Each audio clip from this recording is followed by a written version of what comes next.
446 میں آ کر شیعوں کی حکومت کو ختم کیا تغرل بیگ سلجوکی نے۔ سلجوک مسلمان ہوئے تھے محمود غزنوی کے دور میں، سلجوک ان کے بڑے کا نام تھا۔ تو ایک دفعہ محمود غزنوی نے سلجوک سے پوچھا اگر مجھے تیری مدد کی ضرورت ہو تو کتنے آدمی پیش کر سکتے ہو؟ تو اس نے ایک تیر دیا، کہا یہ ایک تیر ہے میرا، کسی کو یہ تیر بھیج کر میرے علاقے میں بھیج دو تو چند گھنٹوں میں 1,00,000 تلواریں تیرا پہرا دینے کے لیے تیار ہوں، میرے پاس اتنی طاقت ہے۔ تو یہ سلجوک کی نسل میں تھا تغرل بیگ۔ اللہ تعالیٰ نے جب عرب زوال کا شکار ہو گئے اور ضعف کا شکار ہو گئے، جیسے بڑھاپے کا کوئی علاج نہیں، جب قوموں پہ زوال آتا ہے تو اس کا بھی کوئی علاج نہیں، پھر اور قوم کو جگہ ملتی ہے۔ جیسے بڑھاپا ایک فرد پہ آتا ہے، ایسے بڑھاپا قوم پہ آتا ہے۔ قوم کا بڑھاپا جوانی میں نہیں لوٹ سکتا، جیسے فرد کا بڑھاپا جوانی کی طرف نہیں لوٹ سکتا، قوم کا بڑھاپا جوانی کی طرف نہیں لوٹ سکتا، کوئی علاج نہیں، نئی نسل کا آنا ہی علاج ہے۔ تو عرب دھل چکے تھے، 600 سال بہت ہوتے ہیں حکومت کو، اپنی صفات گم کر چکے تھے، اب نئے خون کی ضرورت تھی۔ تغرل بیگ پہلا شخص تھا جس نے آ کر اہل سنت والجماعت کو استحکام بخشا، شیعوں کی حکومت کو ختم کیا، بغداد سے، شام سے، ان سارے علاقوں سے۔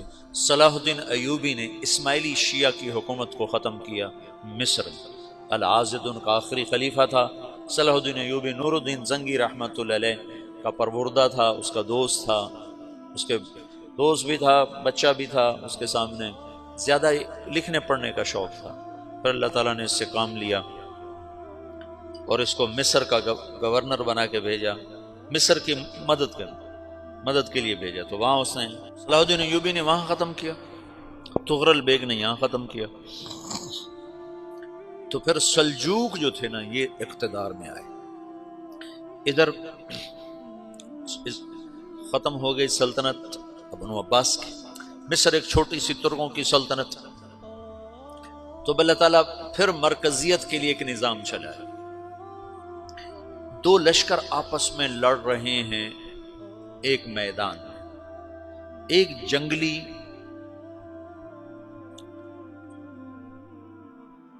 بدوؤں کا قافلہ، جنگل کے لوگ اپنے قبیلے کو لے کر، ایک جنگلی قبیلہ اپنے سردار کے ساتھ نقل مکانی کر رہا ہے ایک جگہ سے دوسری جگہ۔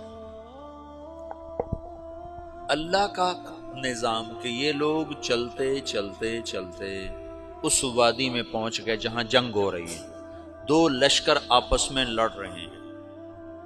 جب یہ وہاں پہنچتے ہیں تو ایک لشکر کے قدم اکھڑ رہے ہیں اور دوسرا غالب آ رہا ہے۔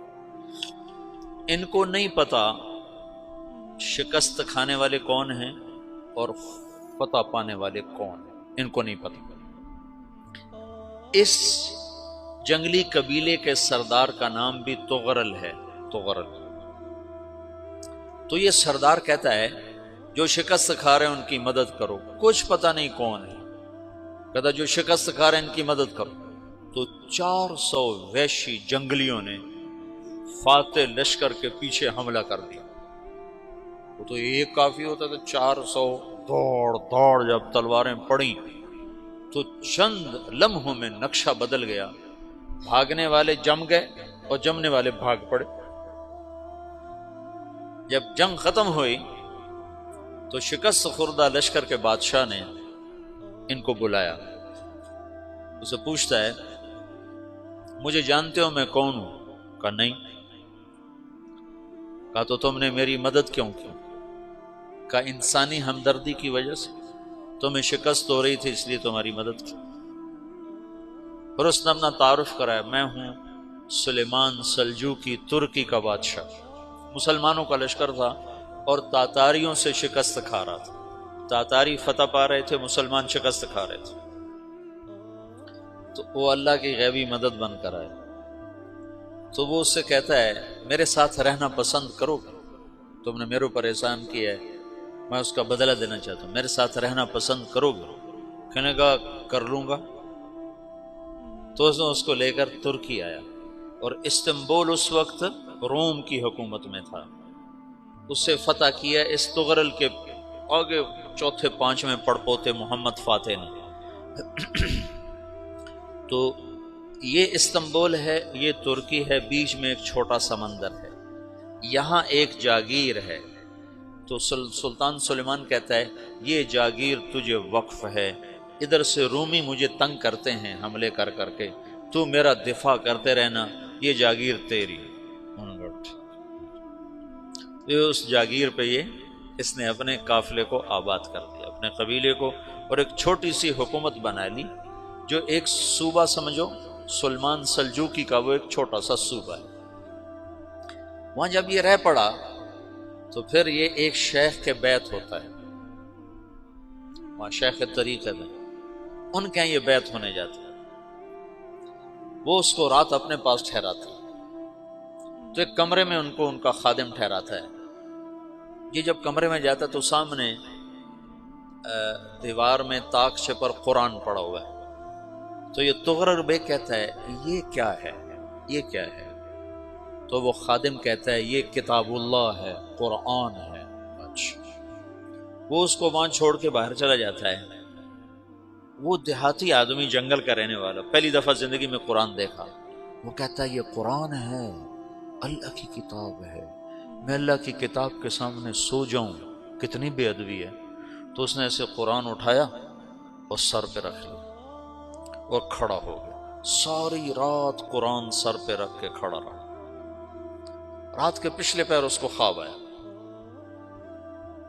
کھڑے کھڑے اس نے دیکھا کہ اس کی پشت سے ایک چاند نکلا اور شیخ کی بیٹی کے سینے میں جا کے اتر گیا۔